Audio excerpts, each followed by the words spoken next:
just do this. Hello and welcome to Conversations with Esther. Sorry for that. Allow me to just pray and then we kick off. I know time is spent. Father, we thank you for this session. We thank you for your love and kindness. We pray that you speak to us and lead us in Jesus' name. Amen. I will share just something here for intro and then we bring in our speaker very quickly. Just for those that may be joining us for the very first time, allow me to introduce Conversations with Esther. We have been doing this for several years, and we're excited that we've walked a journey with Gathoni. Thank you, Gathoni, for being there. Every time that we call you, you're ready, you're available, you've been in our sessions, including the one Nadada Tufunguke, and many other sessions on mental health. And today we are here on parenting teenagers. So for Conversations with Esther, those that are joining us for the very first time, we are an impact-driven professional platform that informs your views on matters mental health, human resource, legal, and your holistic wellness. We ignite ethical and authentic leadership while promoting best practice within industries. Now, Conversations with Esther equips you and the workplace with relevant legal, human resource, and holistic wellness skills through corporate training, motivational talks, end-to-end HR consultancy support, and career mentorship programs. We are guided by our three values: integrity, excellence, and impact, and we envision a workplace transformed by professional conversations, respectable relationships, and intentional leadership. We usually have our conversations and our trainings around the 7 pillars of wellness: physical, mental, financial, social, spiritual, environmental, and intellectual wellness. Look at that. Parenting teens can often leave me feeling humble, human, and in need of help. And I know our speaker will tell us more of this. How to parent teens. It's not easy. How to let go and how to set boundaries. Parenting teenagers in the modern age requires more connection than control. This is a generation growing up in a digital world, exposed to more information, pressure, and influence than ever before. Authority alone no longer works. Trust does. Listen more than you lecture, guide more than you dictate. Create a safe space where they can speak openly without fear of judgment. Set clear values, but stay flexible in your approach. Technology will change, trends will shift, but your presence, consistency, and emotional support will always matter. Remember, teenagers don't just need rules, they need relationships. So tonight, we have Gathoni Mbugua, the senior clinical psychologist and HOD Digital Relations, Chiromo Hospital Group. Allow me to just read through this. Gathoni Mbugua is a senior clinical psychologist with over 9 years of experience in the field of psychology. She holds a master's degree in clinical psychology from the United States International University, that is USIU, an advanced diploma in mental health clinical practice from Amref International, and a Bachelor of Arts in Psychology with first-class honors from Egerton University. Gathoni's professional passion includes wellness, mental health innovation, mindset coaching, cognitive behavioral therapy, and trauma-focused therapy. Currently, Gathoni serves as both a clinical psychologist and digital relations manager at Chiromo Hospital Group, Kenya. Additionally, she is seconded to AAR Hospital as the clinical psychologist in charge. In the digital realm, Gathoni active lead advocates for mental health, raising awareness on a wide range of mental health issues through social media, tailored corporate talks, employee assistance programs, that is EAPs, in various organizations, and appearances in mainstream media. To help me welcome our speaker and give the stage to Gathoni. Karibu sana Gathoni. Esther, thank you so much. It's always such a pleasure and an honor to be part of Conversations with Esther. And I always say where women are gathered, please count me in. I'm truly passionate about conversations that look around transformation, creating safe spaces of authentic conversations. And with that said, I would like to just encourage all of us not just to listen, but also to take this information back to the people around them, one, and two, to also ask as many questions as you would like. Ideally, even though we have a presentation ready, it's also very important to be able to address all the needs that come our way. All right, we are together in that. You can show me a hands up, a thumbs up, if we are together in that. Excellent. So I'll start by sharing my slides that will look around what parenting is, how can we parent, but also specifically focus on to how do teenagers reason and why do they reason the way they reason, and what is it that we can do, especially we as parents and we as women. And then last but not least, also, how can we take care of ourselves? I feel like that's so important because maybe speaking for myself and the women that I have met along the way, sometimes with parenting comes a greater need where you want to give your children the best, so much so you forget that you matter too, or so much so you also forget your worth, along your journey. And today's conversation is also just to remind all of you that you're the most important piece of your world's puzzle. And you can't give what you don't have. So it also starts with you so that you're able to give the best of you.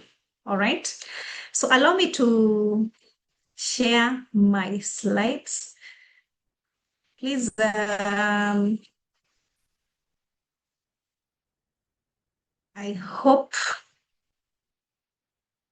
you can see that.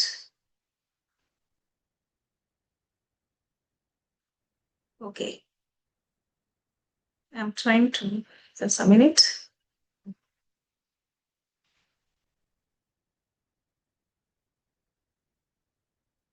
Right. You can see that clearly?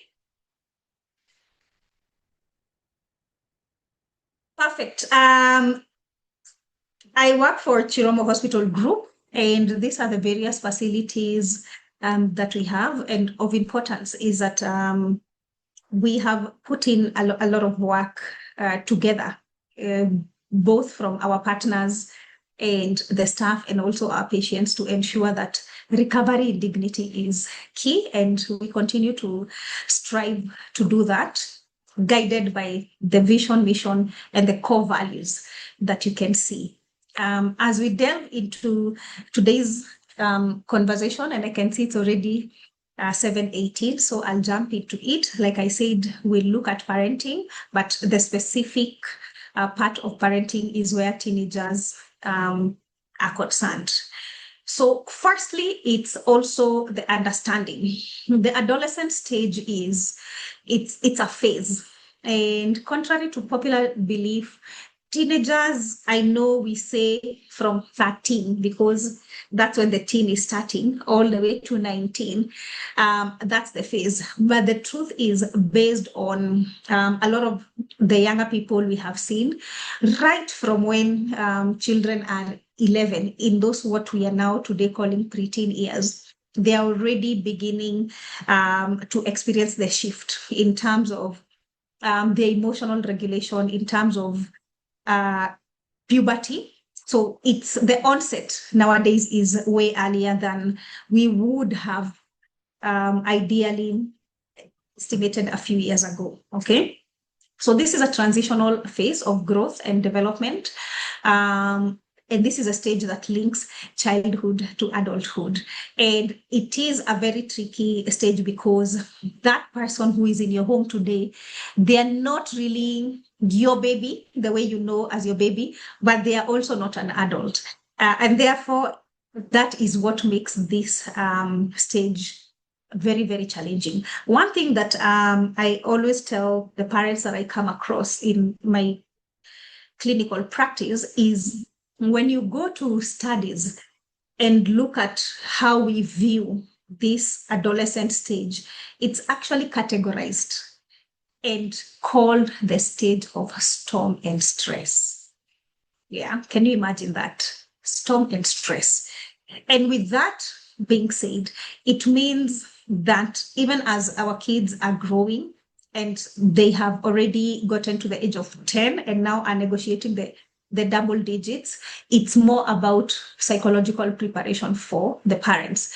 Your natural instinct would be to baby them as your baby, the one that you have known, but you need to consciously be aware that this person is now beginning to form their own identity. And with that will come opinions, with that will come reasoning out, with that might also come pushing. They're trying to develop their personality. And the goal is also not to push that down. So that development stage is divided into three. Physically, I guess that is much easier to see. There is a voice breaking for those who have sons. There is the body rounding for those who have girls, or even development of breasts or monthly periods, or hair growing for teens. Most of you who have sons at this point, they're also transitioning where circumcision is concerned. So I think for the physical development is not really hard to be able to see it. What we are not able to see in black and white, but is also very, very important and crucial, is a mental and the emotional development. It's also happening at this time. When we are talking about your mind, we are looking at their thought process. How is it, how are they thinking at this stage? And I'll show you a good practical way how that goes. And then the emotions are also developing. At this point, they are also struggling to understand what is it that is going on with them internally. And depending on how this child was brought up, whether or not when they were below 10, they were allowed to express their emotions in a healthy way, it's largely going to be determined to determine how their responses will be in teenagehood, meaning if they will lash out or if they will withdraw and try and pushing their emotions. And it's simply as this. If a child is having a tantrum, or if they have fallen, and the parent's instinct is to tell them, okay, I can see that you're hurt. I'm so sorry, now stop crying. That just small statement communicates to that child at that point that whatever they are trying to express is not allowed. And I know probably the rationale of that parent during that period is, I have acknowledged that you're hurt, and maybe let's go and deal with this elsewhere in public, or I've told you sorry, now you should stop crying. So usually when we are looking at parenting, also it's the question of what am I communicating to this child in regards to expression of their emotions. And technically also what we are saying is that what we need to do is to teach them that it's okay. It's okay to feel hurt. It's okay to cry. It's okay to feel bad. It's okay to fear, but also go to the next stage of what then can we do when you're having these emotions? How can you express them? And in case somebody is in this call this evening and they're asking, if I was the parent who would always shut down the emotions, can I be able to change or help my child transition now that they're teenagers? And the answer is yes. It's actually possible because children also continuously learn from modeled behavior, meaning that you can still go back and correct that conversation in terms of helping their emotional development, and in terms of also trying to teach them healthy ways to respond and also to honor their emotions. So let's look at the teenage brain. One, development goes all the way to the age of 24, 25 years. Why is this important? This is because sometimes for those who have teens who are much older, maybe around 17 years or 18 years, you'll find that there's a lot of frustration that comes when you begin to feel like your son or your daughter is behaving like a child. Yeah. And this is a good reminder to all parents that their brains, they might physiologically, because they are taller than you, like my son is now taller than me, they might look like they are taller than you. They might look like they have a clear thought process because of how they're arguing. Some of them might even be very responsible. But the truth is, their brain has not fully developed. And the place that develops last, which is a front part of the brain that we call the prefrontal cortex, that is the one that is responsible for all the high functionings of the brain.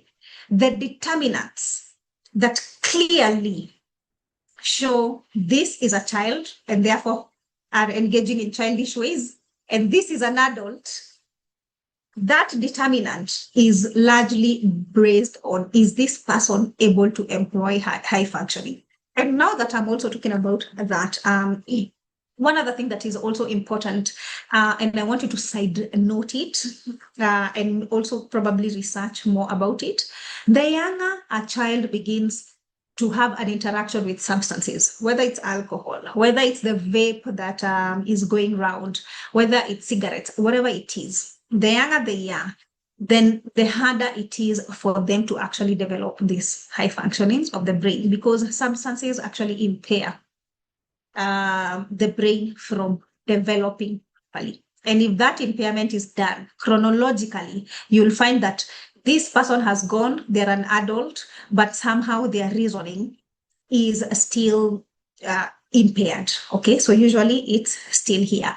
So planning, judgment, impulse control, emotional regulation, sexual regulation, all those are the small problem solving, analytical thinking. They are all those high functionings. So teens are more likely to act on emotion rather than logic. Okay. When your child makes a mistake and you have put them under pressure or they are so scared, the function that will come into play is actually the emotional brain, not the logical brain. The reward system is highly sensitive, driving risk-taking and instant gratification. So as much as they are also growing, as much as they are older, as much as we want to give them labels, you know, you're the eldest in this family, you're supposed to be responsible. I mean, the truth is their need for instant gratification is still there. And this is very important because one of the things that you will observe around your teenagers is, for example, they are going to be eating everything in the house, or maybe they want to go outside and play and even come home late. And as a parent, your instinct is, where are things disappearing to? I told you to be coming to the house early enough. Why are you disobeying me? All right. It's the instant gratification because they are still thinking about how they feel in that moment rather than reasoning or trying to plan in terms of what they need to do to ensure that the relationships around the home are at peace. Okay. So teenagers also have a limited ability to consider long-term consequences in the moment. And I know sometimes as parents, you might find yourself in the space where you're asking yourself or trying to explain to your teen, when you grow up, I'm teaching you the skills that you need to use when you leave this house or when you go to university. And I just want to let you know that they don't have the capacity to actually be able to think that long term. And also, this is why, as parents, you cannot stop having the conversation. There is no end to it in terms of trying to teach them whether it's value systems, trying to teach them about what is right or wrong, try to teach them about consequences, and specifically modeling behavior, because usually that's the best thing. You can't have double standards. Yeah, you can't say this is going to happen in this home. I will do this as a parent, but I expect you to do otherwise. If you want to actually change the behavior of your children, then it also has to start from you. And it starts in the very day-to-day things. For example, maybe I didn't make it home on time today to have this webinar, so I'm having it in the office. And I called and I said, guys, I'm not going to do the webinar from home. I'm running late. I'll have to do it in the office. I'll come home later. I don't have to report to them, but out of respect, and what I'm trying to teach them is that it's not that things will not happen, but you need to continuously communicate whatever happens, and communicate before. Right? And not that something else will not happen tomorrow with them, but then I can remind them. You remember, even when I was running late to come home, I gave you a call and I told you this. That's also what I expect from you. So behavior is modeled. I'll go back to this. A teen may intellectually know what is right or wrong. If you're able to gather yourself and ask them calmly, okay, they can later be able to explain it clearly. Walk with me here as I take you through the next two slides. So in real life situations, especially when emotions are very high, are very heightened, the brain that applies that knowledge, which is the prefrontal cortex, does not act as fast as it should. For lack of better words, we say it's not online yet. So they might know. In their mind, they might know this is right, this is wrong. But it's the reasoning out fast enough for them to be able to make the best decision in that moment that sometimes is much slower. Okay? So what happens instead is that the emotional brain reacts fast. That person gets angry, they're embarrassed, or even excitement in that moment. And their behavior is going to be based on emotion. Okay, so let me go back a little bit and explain. Our thoughts contribute to how we feel, which is how our emotions are. And then our behavior goes in line with the emotion. So if your emotion is anger, then your behavior will be in line with that. If your emotion is embarrassment, then behavior will be in line with that. If it's excitement, it will also be literally in line with that. So the thinking brain is slower because it's still developing. Remember, we said it's only fully developed in your mid-20s, at 25, 26, or 24 for the ones who have an early onset, okay? Therefore, in intense moments, the emotions override logic before the teen has time to use what they know. It's not that they didn't know. So that's why when we look at their behavior, we are going to say that this individual, they know 100% because you've told them several times not to lash out at you, but still in that moment, you'll find them, they shouted or they banged the door. They know very well not to take risks, but because of the instant gratification factor, they still do it. And especially if there's excitement, if they're around their peers, all right?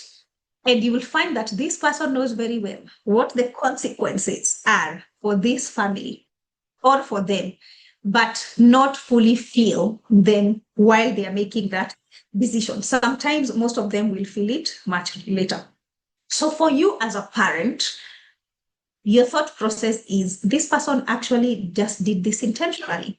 They knew better, but they chose to come late. They chose not to make their bed.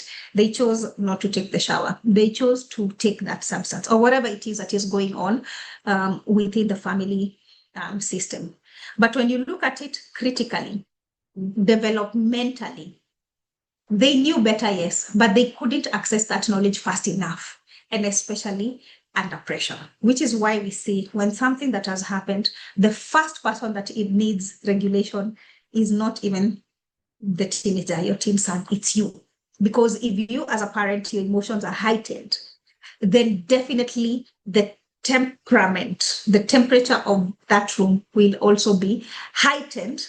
If your child has a similar temperament like yours, or buried in terms of lowered because now they cower and they're scared and they've shut down and they can't say anything because the temperature in the room has changed. Okay, so it is important that that shift actually changes. And because if it changes, then what we see is that one, you knew better, you're being difficult and disrespectful. That is the blame approach. Okay. So if you change that respect from blaming that person, from blaming your team, to trying to help them understand what they have done and what the consequences are, from distinguishing between the issue and the person, then you're actually able to teach them that even in your frustration as a parent, it's not them that you dislike. It's not them as an individual that are bad. It is what they have done, and they always need to be able to distinguish that. Okay, so you're trying to help that child to build that ability to pause first before they act, rather than going straight into acting. And I know sometimes this is much harder, especially if we are looking at the excitement that could be going on around the peers that they have.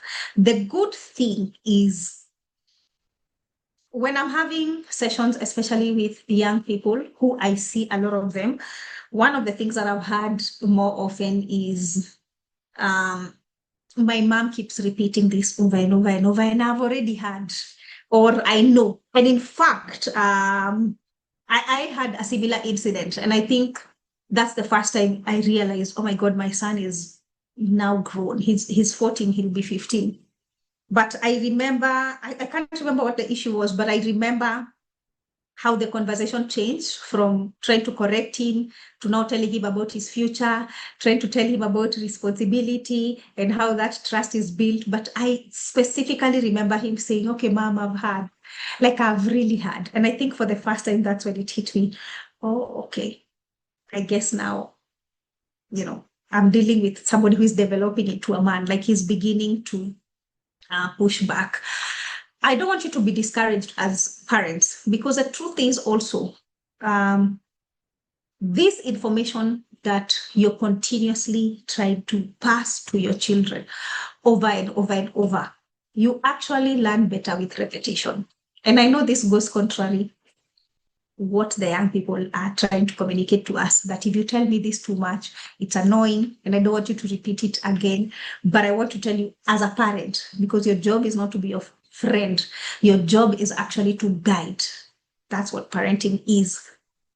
Maybe look for another way to still communicate the same thing, the same lesson, probably in a more calmer way, but you cannot stop communicating that lesson, because that's also how information sticks. Imagine maybe the same thing, that you would go to class, you've been taught, then you have a group discussion, do the same thing, then you're given an assignment, still do the same thing and present on it, and still revise,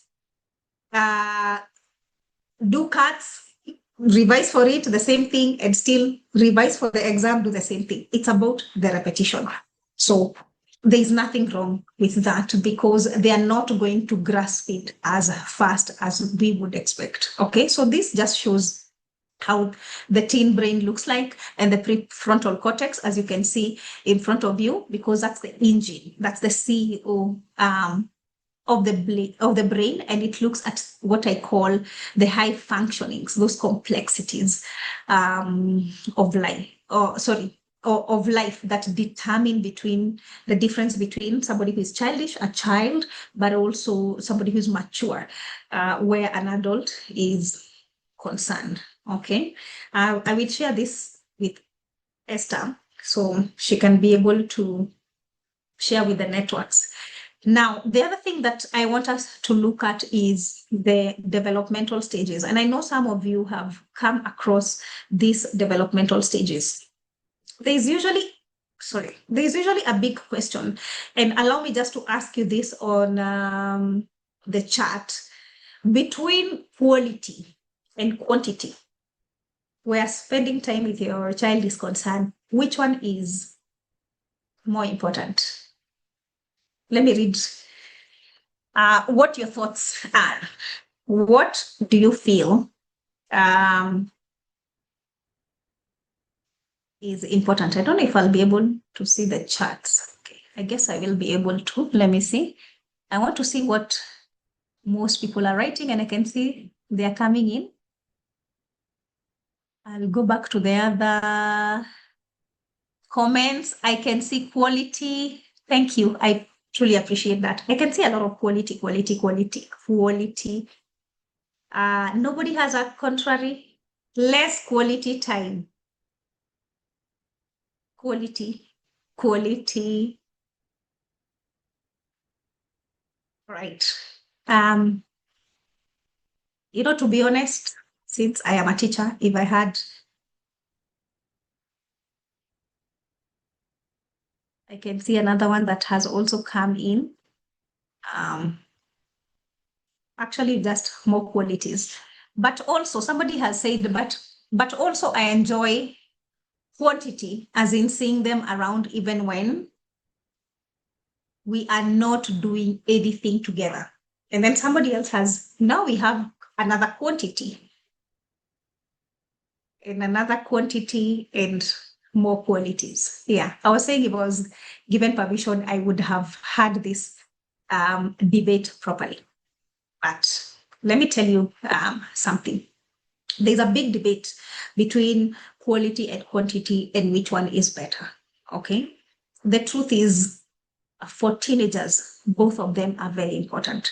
And this is a very, very important thing for us to discuss this evening, because a lot of the homes, or even in the spaces, I mean, even with my own children, I can see that. Or if you go to restaurants, the observation is, in the quest of trying to give your kids time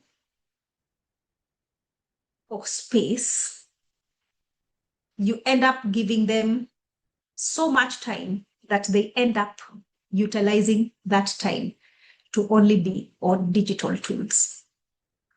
So for all the parents who say quality, my question is, at what time are they having that quality time? And how do they determine what is going to be done in that quality time? My challenge is, when kids now get into the age of, let's say in their after, maybe from 21 years or 22 years and above, then quality becomes a key factor. But as long as they are before 18, both quantity and quality are very important. A child's safety is based on quantity, not quality. Okay, let me give you an example on layman's. If, let's say your child gets bullied, and in the estate or wherever it is that you're living in apartments, that child's, your son's or your daughter's behavior when they go outside to interact with other children is going to be very different when they know you're at home than when you're not at home. How your child is going to be treated by other children, other parents, other workers, when they know that your car is parked there at home, and when they know you're not at home, is very different. What am I trying to say is that sometimes there is that debate. And I remember feeling that every time I'm leaving the house, the conversation would be like, where are you going? We want to spend time with you. And then I decided, okay, I'm going to stay home and spend this time with you. And I was so shocked because they only said hi just a few times, and the rest of the time they're just doing their own things. And I was asking them, like, seriously, you wanted me to stay at home, but you're not even talking to me. But that's how the conversation about quality and quantity came about when I was doing that research.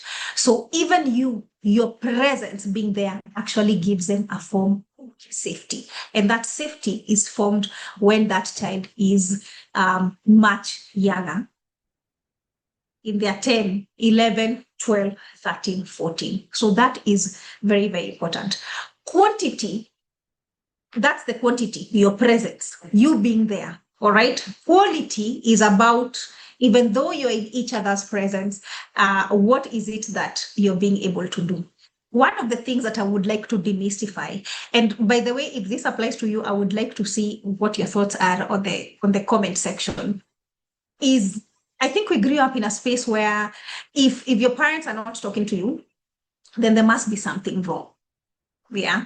If you get into your house and your parents are quiet, it must be something very, very terrible.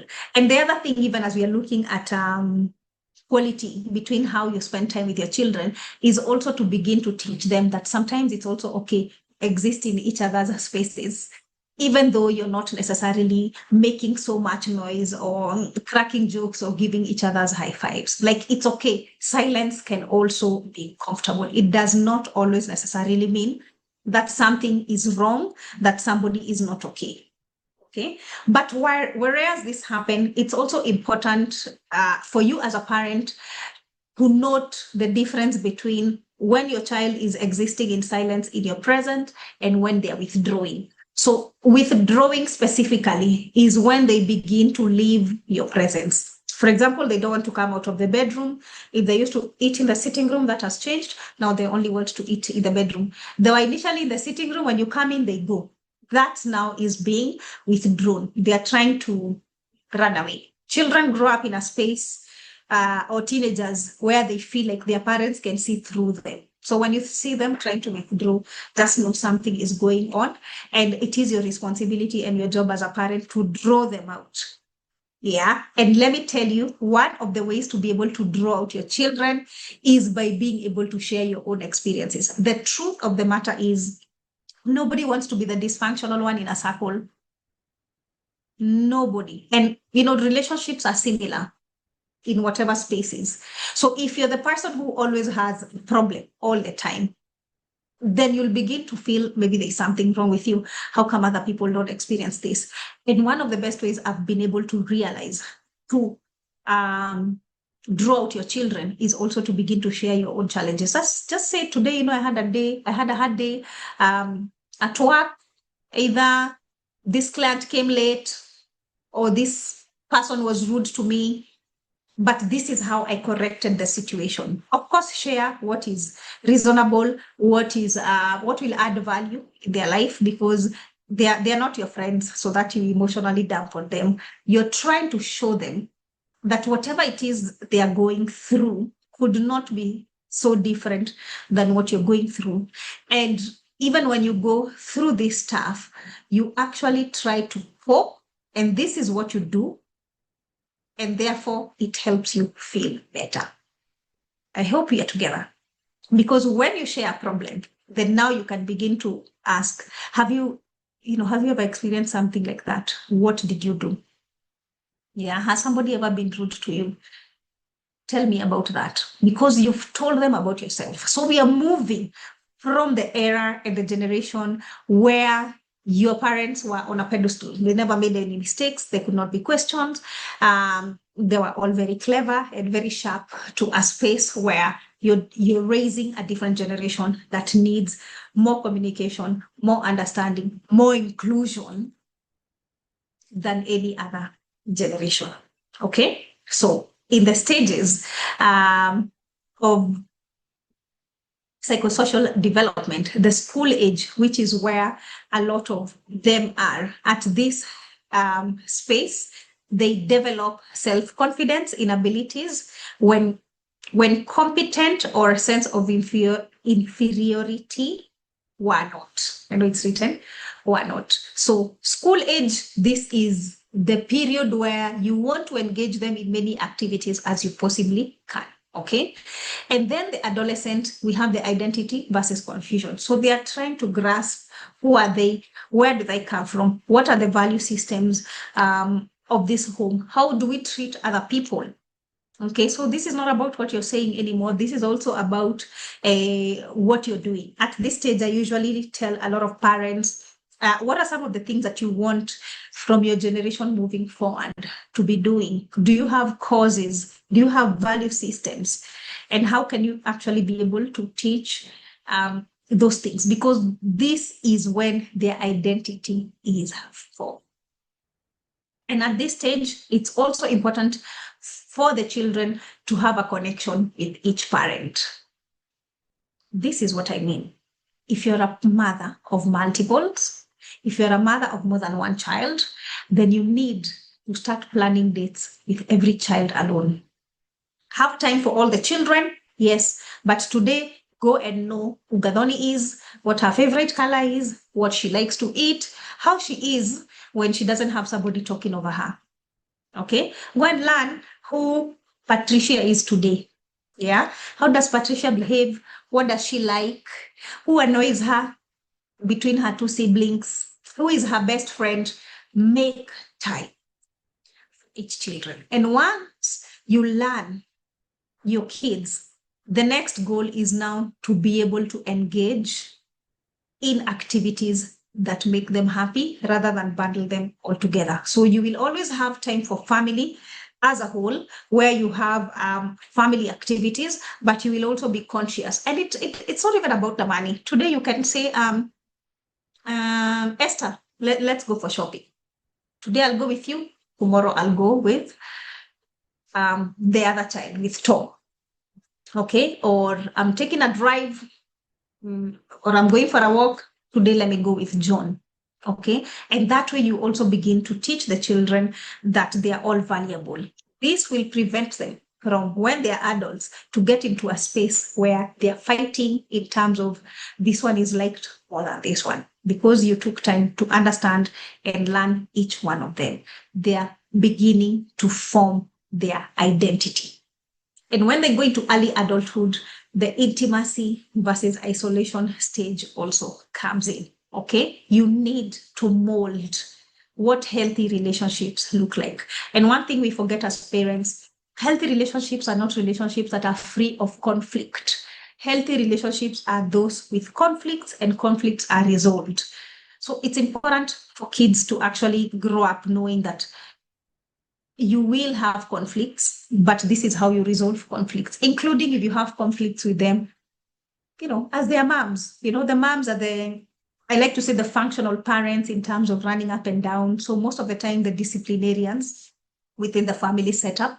So sometimes if relationships have been strained so much, please go back to that conversation and just try and evaluate, how are they still feeling about this? Is this child still carrying whatever it is that we talked about or not?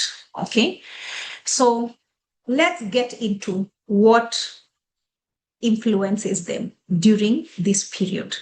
One, obviously, their temperaments. Temperaments are the degree of hot and coldness in terms of response. So you'll find that when you look at your kids, others are more higher in temperament, others are lower.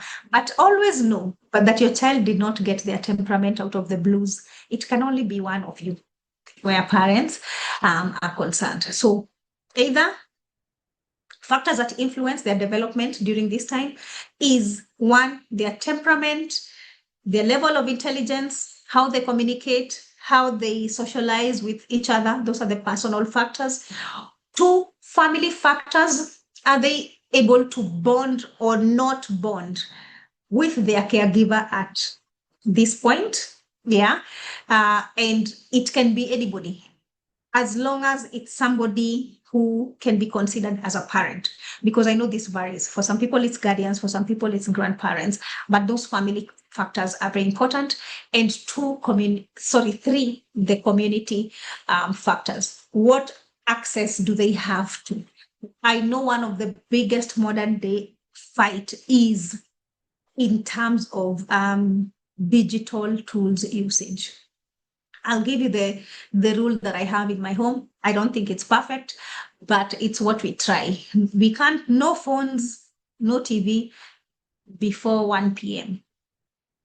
Yeah, so they can only be used afternoon. And this is because they are on holiday.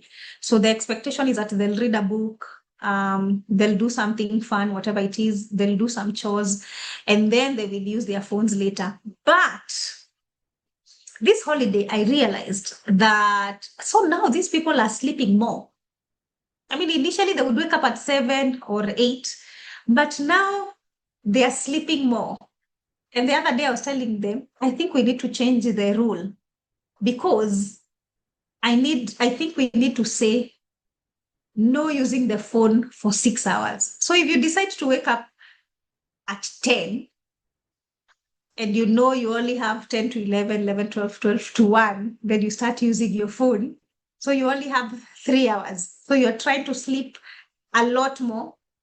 So then you start using your phone. Then now I was like, no. We can't do that, because you cannot spend more time on your phones or on TV than you spend on doing other things. And why is this important? Of course, we are going to have the back and forth, but I mean, those are the rules of the home, and we have to agree around it. All right. Because the consumption that they have when they are playing their Roblox, their Minecrafts, whatever media it is that they are absorbing will really influence their perception. Not to mention lower the memory, or even lower their concentration. One of the things that a lot of young people are struggling with, teenagers, you'll find that they have higher levels of anxiety. Okay, so when they don't have the phone, they don't know what else to do. They're just walking up and down. They don't know what else. That's how anxiousness looks like. All right. So media is actually something that needs to be controlled, because it will definitely influence them, but also the exposure that they have around the people around them, whether it's role models or caregivers, is going to be very, very important. All these things will definitely influence their attitude, their interest, and their interpersonal relationships as they continue to grow. Okay. So I want you to have that in mind. Parenting in the 21st century, I've talked about technology, and you know what is actually recommended by WHO is 2 hours out of a 24-hour span. Okay. I don't know if that will change, of course, given the fact that there are also online classes. People learn languages like Duolingo, through devices. I don't know that will change, but what I can say is that you must balance between the time your teen has their gadget and when they don't have, meaning they can't have their gadgets for more hours than without. In fact, if at all anything, it has to be the other way around. So the other thing in terms of pressure is both academic and social pressure. So this will come into play. So there's a lot of competitiveness, because by the time a child is a teenager, you're trying to figure out where will they go to high school, where will they go to university. Those conversations have started happening. They have now come into themselves. Remember, we talked about identity. So now they know what not performing well looks like. Yeah. Remember, during this stage, they are also at a very impressionable stage where they are also beginning to develop feelings or like for the opposite sex. So they also want to look or to seem like they are doing these things. Your job as a parent is always to remind the child to do their best. encourage them to study, encourage them to do whatever it is they need to do, but do not ever make them feel bad about their performance. All right. So competitive schooling will come here, extracurricular activities, education, balance. It's about balance. Every time you find that your child is not doing any form of extracurricular activities, that is a concern, because they need that level of balance, because extracurricular activities is what helps with the production of dopamine, them feeling good, feeling excited, feeling motivated. Remember, activities are what teach children in terms of interpersonal relationships, but in terms of discipline, as well in teamwork. So please, however you can, to the whatever capacity you can, please engage them in extracurricular activities as well. Okay, mental health and well-being, it's definitely going to be a very big thing during this age. Okay, so your mental health as a parent would be key determinant in terms of how you're going to parent. And this is my call, that even we as parents need some space to be able to empty ourselves, so that when you go home, you're actually able to give from a point of fullness, not because you're so frustrated, not because you're so disappointed in life, not because you're carrying wounds. All right. Remember, you can't be able to give what you don't have. All right. And as a parent, you also have to figure out, remember, today we don't say balance. You'll never have the perfect balance. We talk about integration. And this integration is key in terms of your work, in terms of your finances, and where your family actually comes into play. If you have that balance as a woman, as a parent, then you're likely to actually feel better about yourself. And if you feel better about yourself, then you're likely to also give better. Okay? Right. The second thing is being able to recognize what your child needs. Children exhibit in symptoms just like adults. You know the way when you're stressed, you begin to have a backache. Yeah. You know the way when you're anxious, your stomach churns, like you feel like you have butterflies. Some people have loose stool. They also experience the same thing. And your goal is to teach them those symptoms, number one. Two, to create a space safe enough that they're able to communicate those feelings to you. But thirdly, if they're not communicating, for you to be able to be observant enough to see this person is more withdrawn, they actually look sad. Yeah. And let me tell you this, when you notice your child is sad, don't bombard them. Because if you bombard them, they will withdraw. Just tell them that, I can see today you're not yourself. And whatever it is, I want you to know that I will always be here for you. And there is nothing that could be bigger than the both of us. There is nothing that you can tell me that will make me judge you or make me not support you. And when you're ready, I am here. They can't unhear.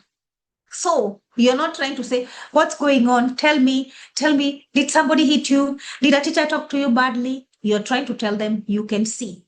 You're not asking them how they're feeling. You're trying to say, I can see you're not okay, but I want you to know that I'm here for you. And I'm willing to talk to you. And you're also going ahead to reassure them, whatever it is that you're going to tell me, I'm not going to judge you. I am going to support you. And I'm going to love you and walk with you. There is nothing that you'll ever tell me that we cannot be able to resolve together. Remember that. Okay? Observation. Another thing is, obviously parenting looks different today because the family structures are changing where parenting is concerned. You'll find that there are divorces, there's blended family, single parenting, co-parenting, divorce and separation.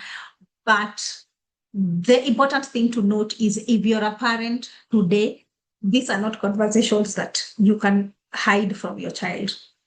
We grew up in an era, those things will happen. They belong to a high level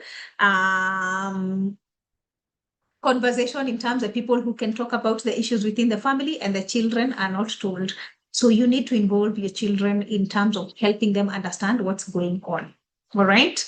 Learning how to balance, or rather integrate, learning how to approach in terms of talking to your children so that you don't give them a lot of overload in terms of information is very important, because they are also getting that online as they are trying to research. Remember, your goal as a parent is to be the balance, the voice of reason. They can learn all they want. You can also allow them to teach you so that you know what they know, but also be able to give them your own opinion. And of course, you can't give them an opinion if you don't know yourself.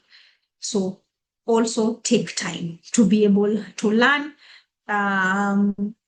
things from facts, okay? And know that because they have access to digital tools, that they have a lot more information, okay?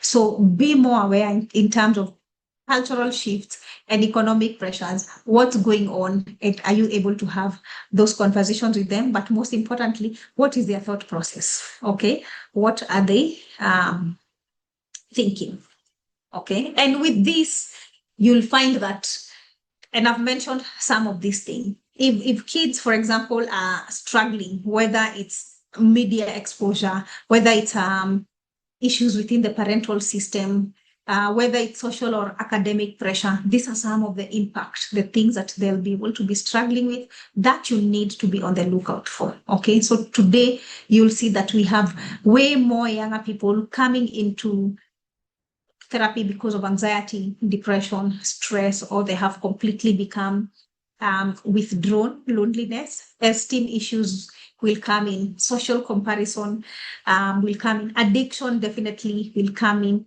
But the clinical red flag that you need to be on the lookout for is sleep disruption and a drop in academic performance. Once you notice those two key things, then there is trouble. And at that point, you need to help your child to seek help. This is important to know that you as a parent as well, trying to do everything that is possible for your family and for yourself, you are also likely to get into burnout, anxiety, depressive symptoms, isolation as well, because you're trying to move from work home, right? Remember when I started the conversation, I said that sometimes women get lost in the process of parenting and forget about themselves, and maybe even men as well, because we also have a lot of men who are also engaged, a lot more engaged in parenting, maybe as it was, contrary to how it was before, okay? So pressure to meet unrealistic expectations comes in, and parental well-being, it will directly affect a child's mental health. I don't think there's anything as a perfect parent. And I've met so many parents who are struggling with guilt. I had a conversation not long ago where a mom told me that their son said, I don't think you're doing okay. Can I give you a hug? I'll give you chocolate. And it made her feel so bad that her child, not he's about maybe 11 or 12, saw her in that position. And I told her, no, you did nothing wrong, because you are connected to your child in a way nobody else share that connection. And therefore, if you are in pain as a parent, they will be able to say it, even when you think you're hiding it from them. And it's actually better, because I told her, you actually have an opportunity here. This is the time you go back and say, you know, the other day when you came to talk to me, it's true, I was not feeling well, or I was not okay, and this is what I did. Then now teach them the coping mechanism. Tell them, you know, when I went to work, I spoke to my friend, or I journaled, or I prayed about it, whatever it is, or I decided to go for a walk. Now teach them corrective behavior. And then say, you know, I am actually now feeling so much better. One, you've normalized that it's okay to feel bad. Two, you have also brought in the vulnerability that because you've shared, they can also share with you. Three, you have taught them coping skills. and you have showed them evidently that you feel better. Yeah. So rather than try to hide it, and I'm not saying that you start crying uncontrollably in front of your children. No, I'm just trying to say that sometimes your kids can see that, and don't shut it down. Take that as an opportunity to be able to teach them. Okay, so the roles of parents are going to oscillate from teaching to coaching to mentorship to you being the cheerleader. But most importantly, as I end this conversation, I want to talk about parenting styles. And for those who are aware about parenting style, I don't know, let me not ask what's your parenting style, but what would you ideally say is the best parenting style, or what has worked for you? Maybe I can, because I can see your 70 of you. Just want to see some thoughts here and there. And I can see that comment. I don't know if I should read it.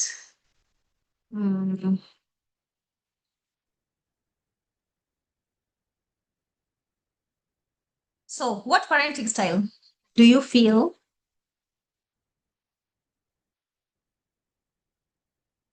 would ideally, what would be best? Or maybe I should be asking, do you know what parenting styles are? Or what are the various parenting styles?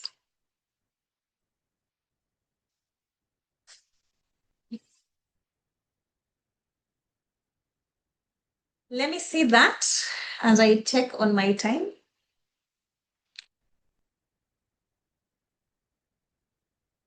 Any thoughts?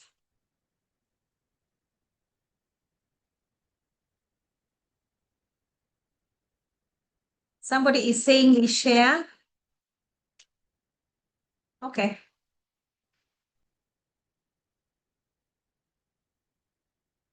Blend a circumstance. Okay. Authoritative parenting. So, first of all, let me start by saying that you,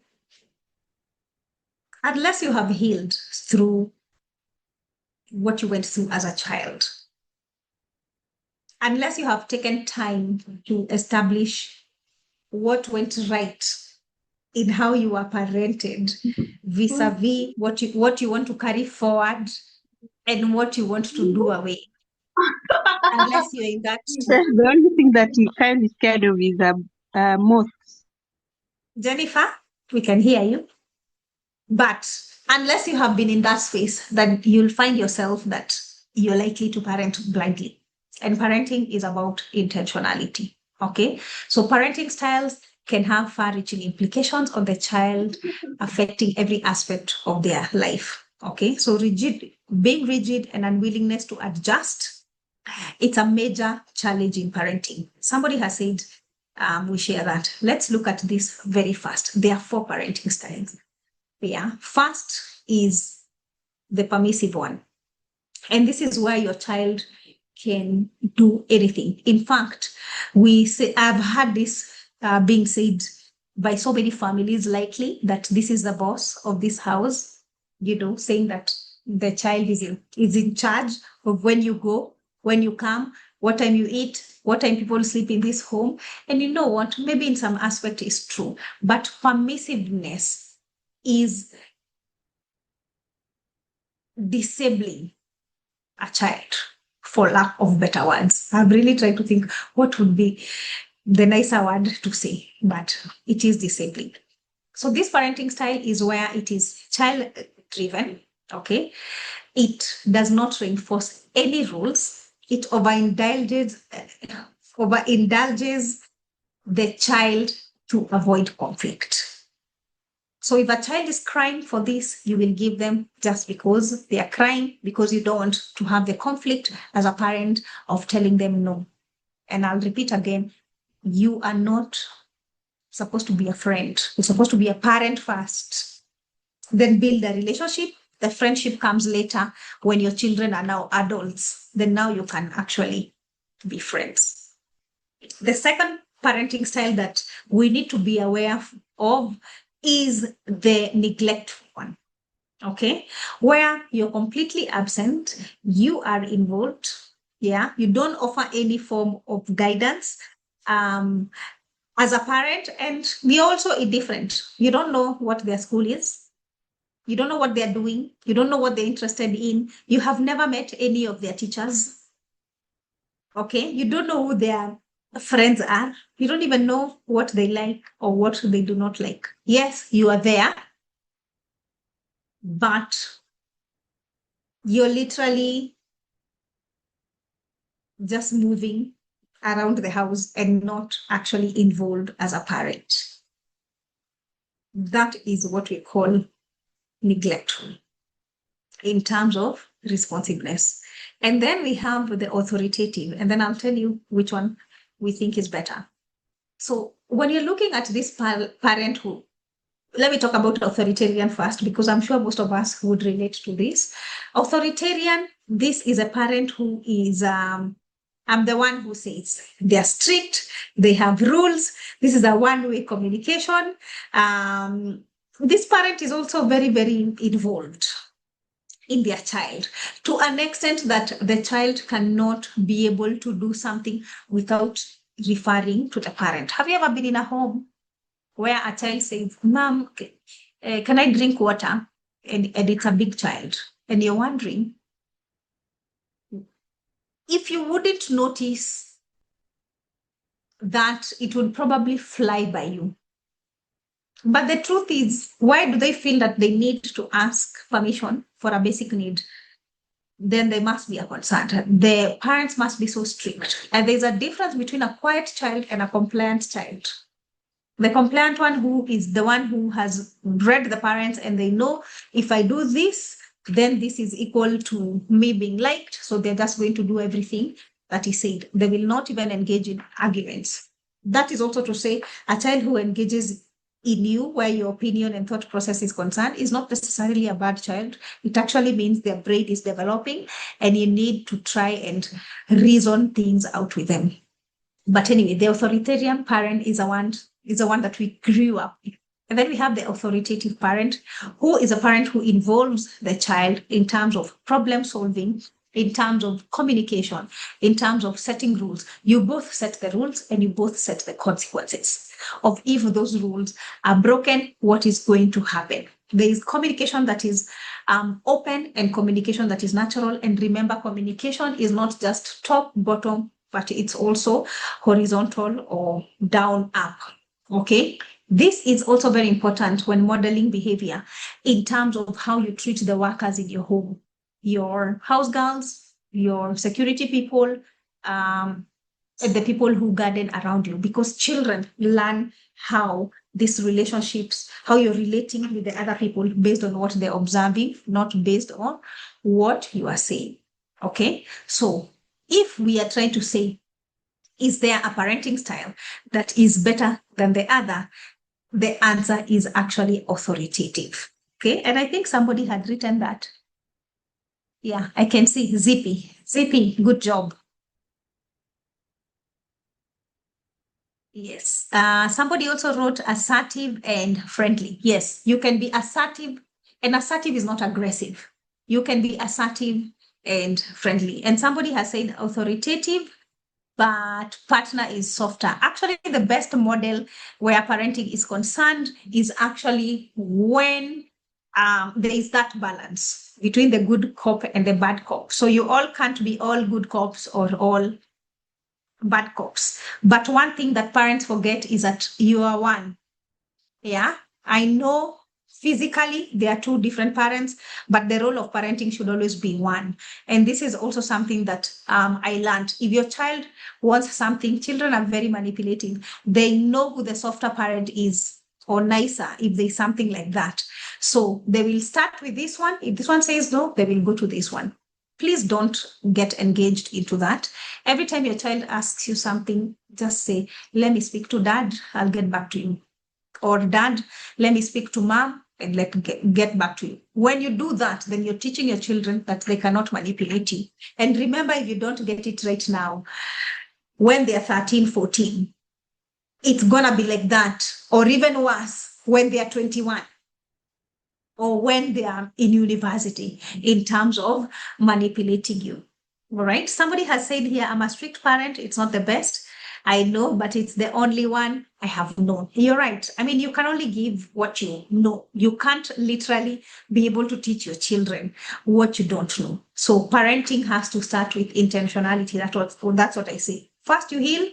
Two, you evaluate how you grew up and determine what do you want to carry forward and what do you not want to carry forward and what do you want to unlearn and incorporate differently. But you can't do that unless you have worked on yourself. Somebody has said, even in terms of discipline, they know the softer one. There's something also that is very, very controversial, whether or not, and let me hear your thoughts. I know we've run out of time, but allow me to ask you this very hard question. Who do you think the disciplinarian should be in the family, the father or the mother? Please do not fear writing. And if you don't answer, I will not engage you. We'll ask Esther to give us a new webinar, and then we'll do this conversation. But I can see mother. Thank you, Nicole, for laughing. But I can see mother. I can see both. Both. Lots of both. Okay. Discipline in terms of, I don't know if beating is the right word, since we are in a generation where, that doesn't happen. But let's say in terms of punishment, mothers or fathers. So there's a lot of both, but I can see fathers can be softy and easy to be manipulated, both, but mothers end up taking that role. Somebody else has written that. And I can see another one has come in, mother. I love that you are awake and engaging me in this conversation. I truly appreciate that. Another person has said fathers and then mothers.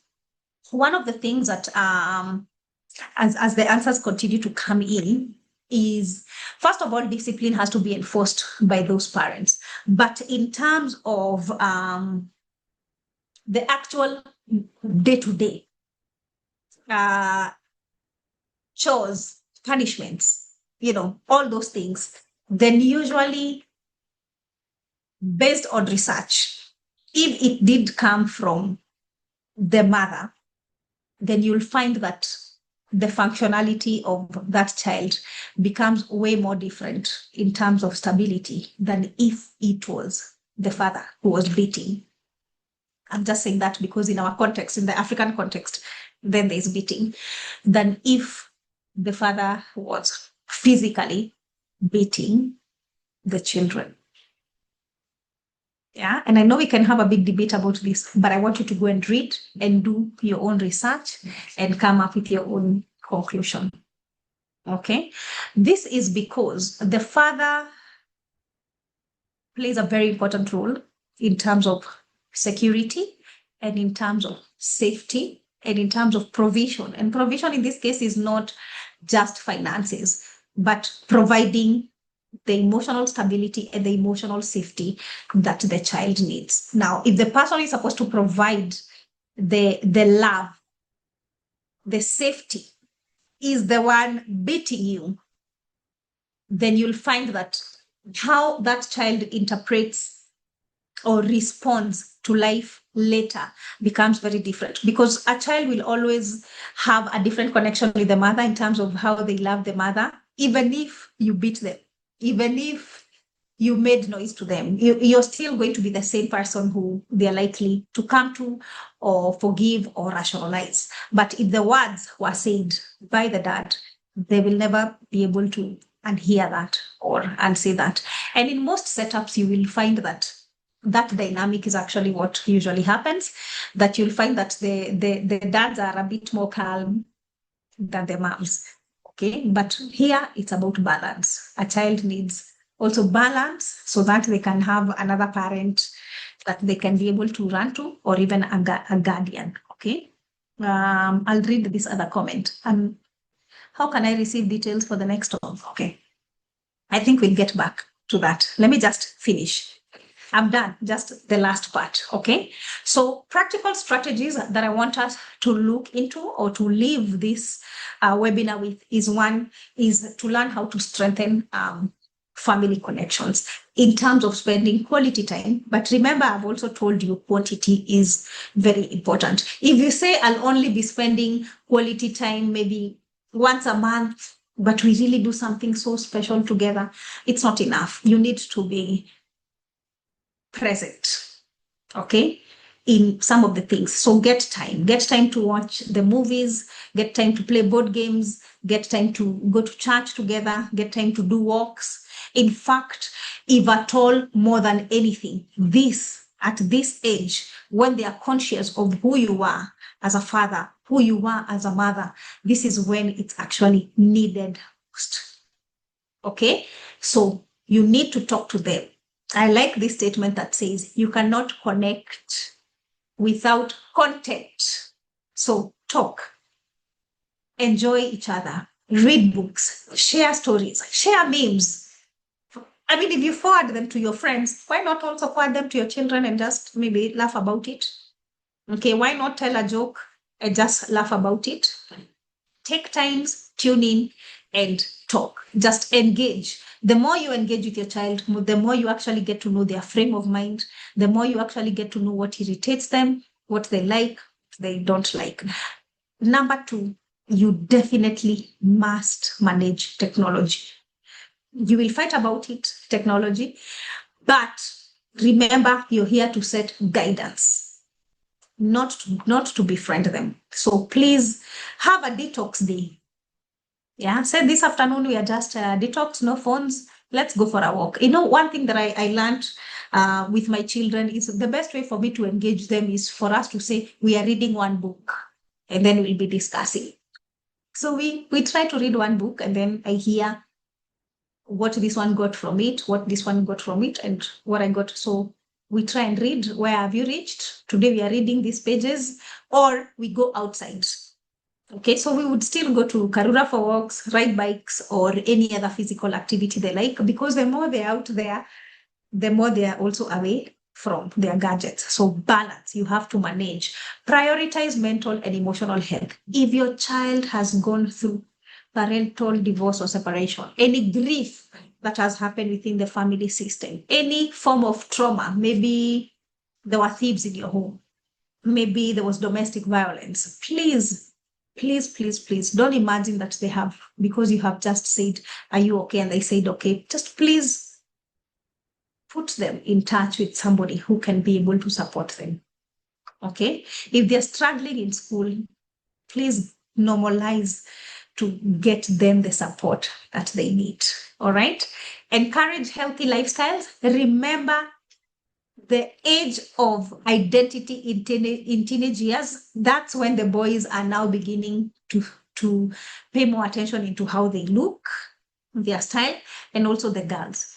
This is the point to teach them healthy lifestyles, teach them exercise, teach them diet in terms of eating, teach them journaling, at this point. And no matter what happens, you need to always tell them, do not steal time from sleeping, because sleep is the only way that their brain will be able to develop. And of course, it's important to be able to support their education and lifelong learning, because education is the only thing nobody can come back and take away from them. Teach them responsibility. They must do chores. Okay? Saturdays, they have to do chores, make their beds, wash their rooms. They must do chores.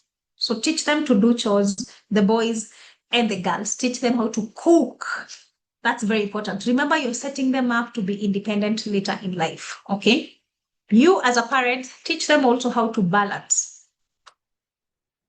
Yeah, tell them, I'm taking leave because I want to spend time with you guys. I have an event here and I want to go with you guys. Just integrate.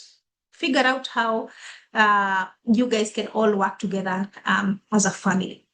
And 100% try the best possible way you can to foster love within that family.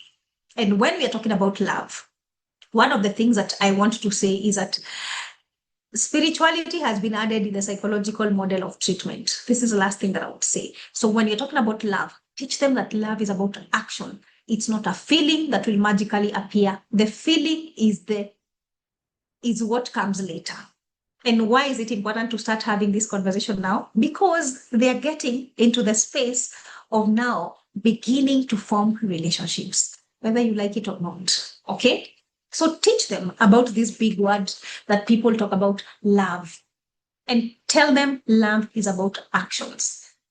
Teach them how to read that from other people to determine if other people actually truly love them or not, and how they can be able to give that. Because love is about patience, it's about kindness, it's about not keeping records of wrong. Look through that. That is in Corinthians 13. And teach them that the feeling that people talk about is what comes later after that. Okay? So thank you so much. The rest of this I will share. I know we've taken so much time. In my defense, we started late, but also there's a lot of information. I would also like to see if there are questions. Allow me to stop sharing so I can see the questions properly. And thank you for engaging me. I'm happy.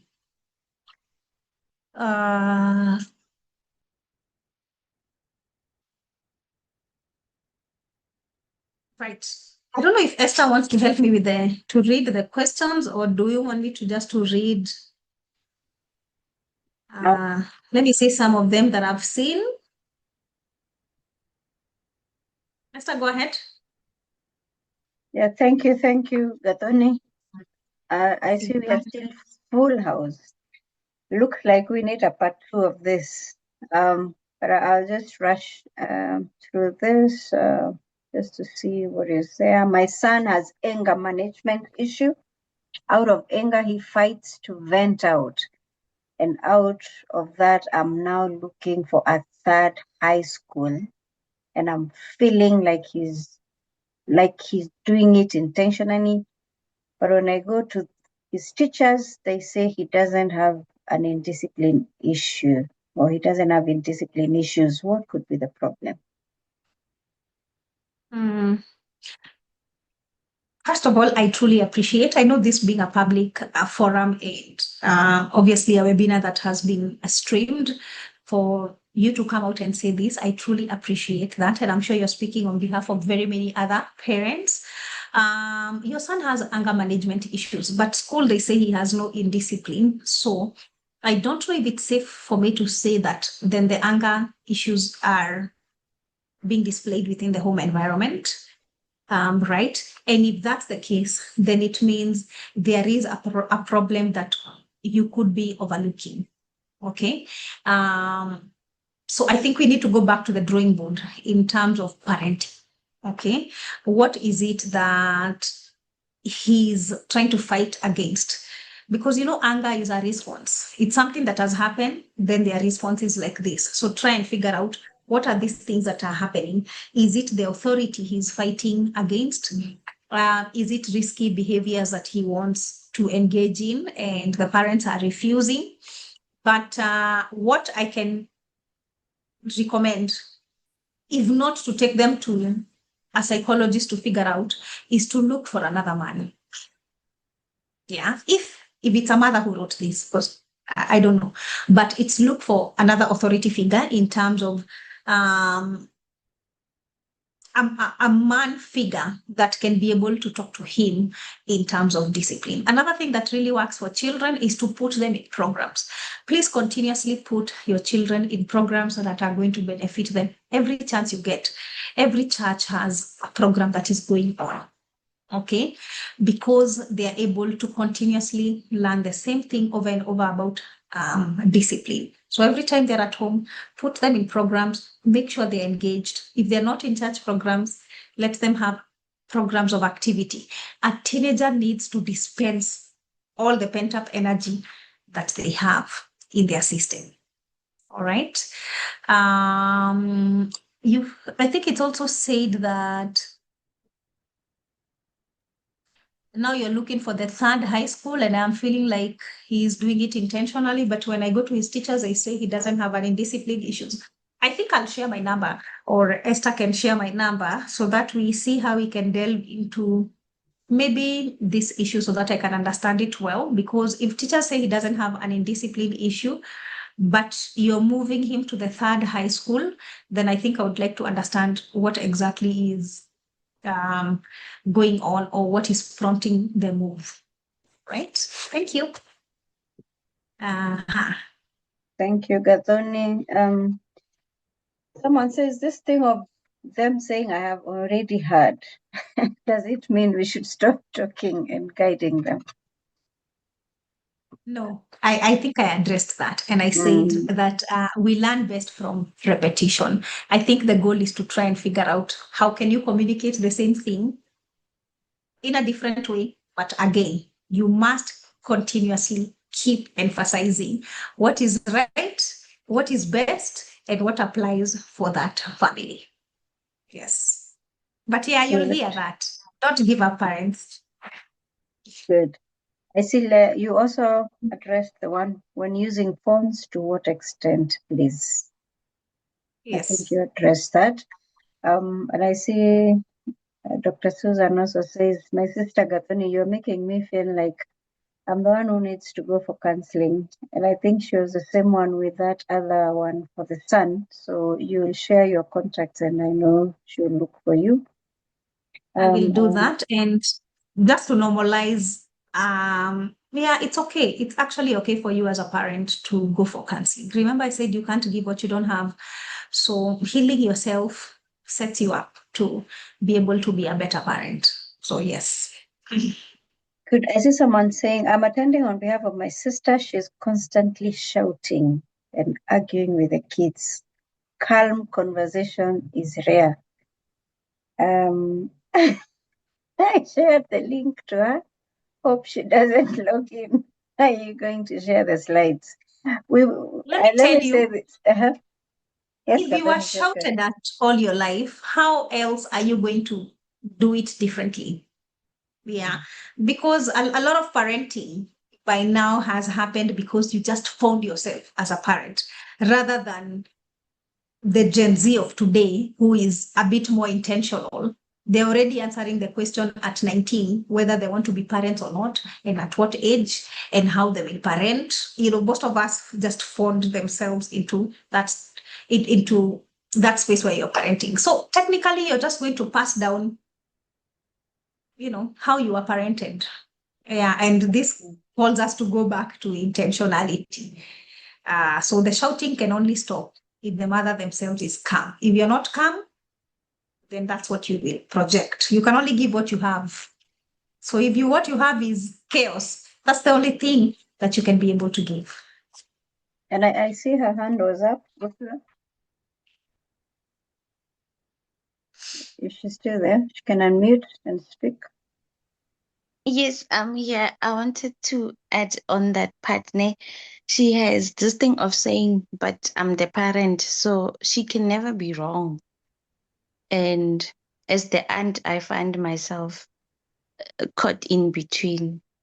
So I would be one of the group waiting for the numbers to engage correctly, maybe one-on-one with that issue. Thank you. Great. I love that you said that. Mm-hmm. I love that you're bringing that aspect, because first of all, factually, yes, we are not trying to dispute whether she's a parent or not. Yes, she is a parent, and I'm sure even you as an auntie, you're like, yes, I do understand. I think it also largely depends on what age a child is at, because there's an age where a child needs to do what you're telling them to do. And then there's an age where you need to have a conversation with your child in terms of doing what they need to do. However, if you've been shouting at your child since they were 2 years, I don't think you're going to stop now that they are 14.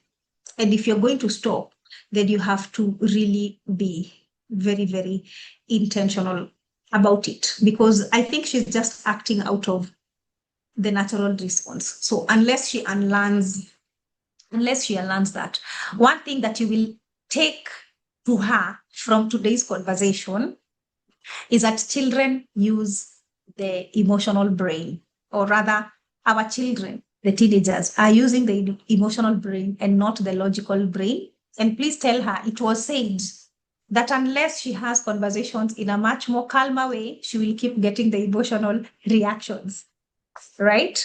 And since she's the parent here, it means if there are two people who are, if there is one who is supposed to regulate themselves, then it's the parent first, then the child. Yeah. And sometimes you can tell your child, okay, fine, maybe we need to take a break. Let's calm down. I'm getting very angry and I don't want to say things that are going to hurt you. Let me calm down. So that level of awareness. Yeah. Okay. Thank you for that. Good. As Nicole unmutes, I see someone has asked, how can I receive details for the next talk? We've pinned our WhatsApp community link. Please join our WhatsApp community and you'll be able to get all the updates whenever we have. We have these sessions every Wednesday, 7 to 8 p.m. It's Kenyan time. And we upload the sessions on our YouTube. So this will be uploaded on our YouTube. Our YouTube link is also in the chat. Conversations with Esther Katiba. That's our YouTube. Conversations with Esther Katiba. So Nicole? Thank you. Thank you, Esther. Thank you, Gathoni. You're actually my namesake. I'm Gathoni. Now, when you I don't know, you mentioned that sometimes when they like being in the room and all that stuff, they're withdrawn or something like that.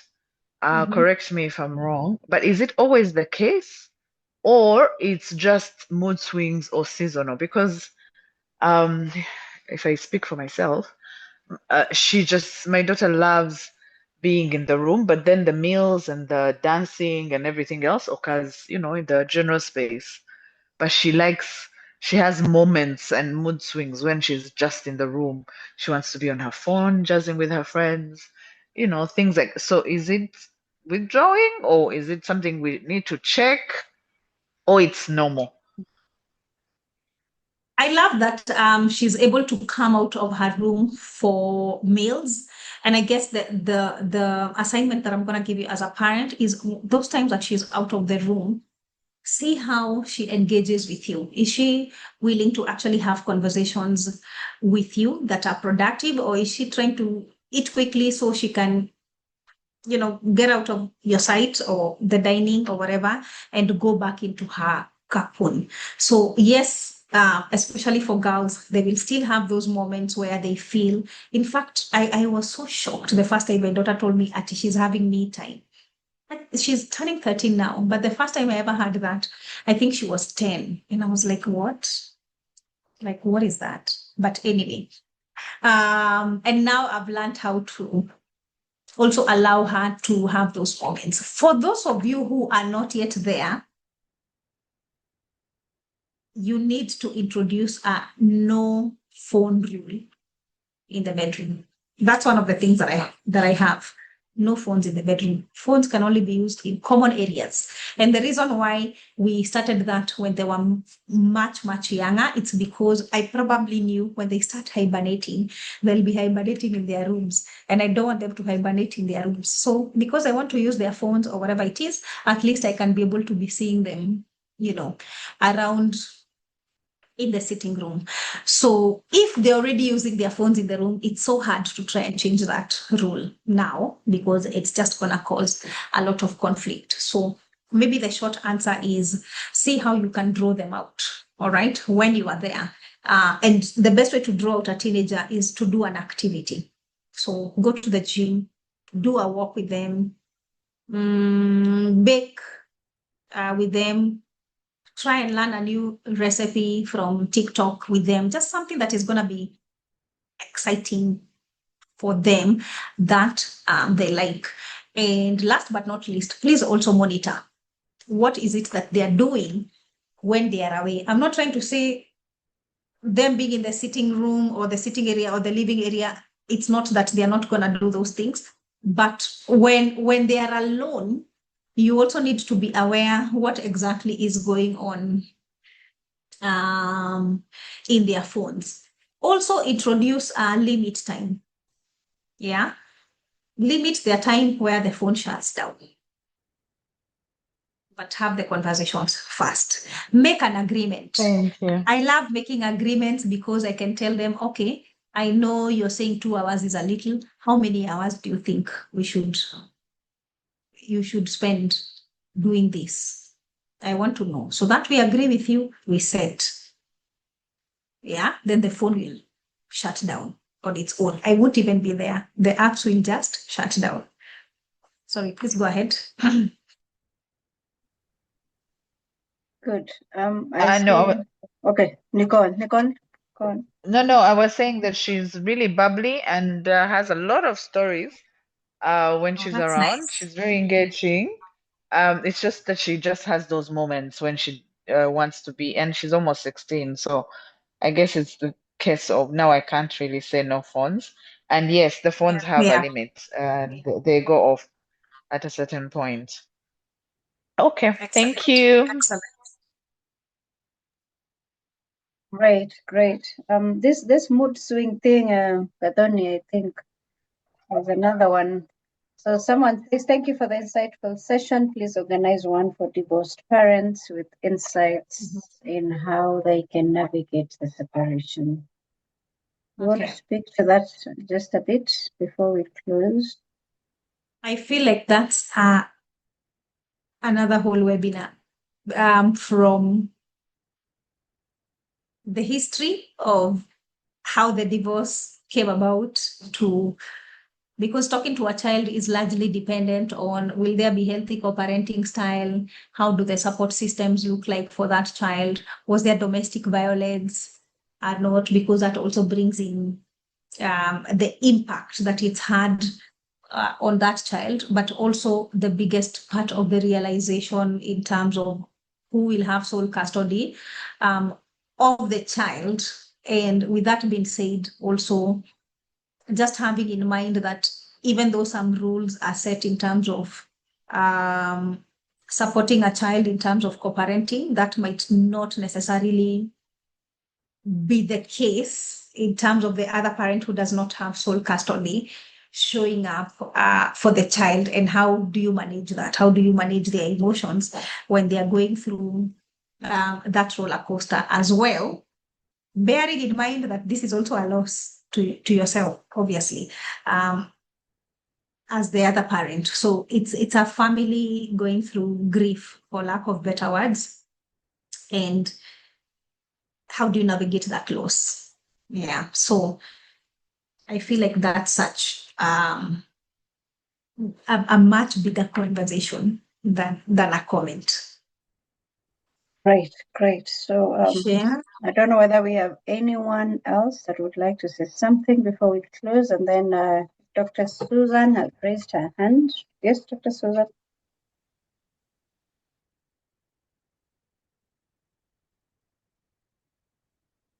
Dr. Susan, you can unmute. Yeah, thank you so much, Wakili. Mine is to appreciate my sister Gathoni for job well done. And personally, I look for you. And thank you because God has used you in a mighty way. At times, parents, we look at the point that the kids are always on the wrong. But through such conversations, it sinks deeper in us until at times you are able to point out, could I be the problem? So thank you so much. And I'm looking forward to having more of such a sessions. And thank you so much. And may God bless you. I appreciate personally. Thank you. And I know that the same feeling for the other parents in the group. Thank you very much, Dr. Susan. I know Gathoni has shared her contacts there. Kindly reach out to her. Gathoni has been my to-go person and my to-go psychologist and she knows that.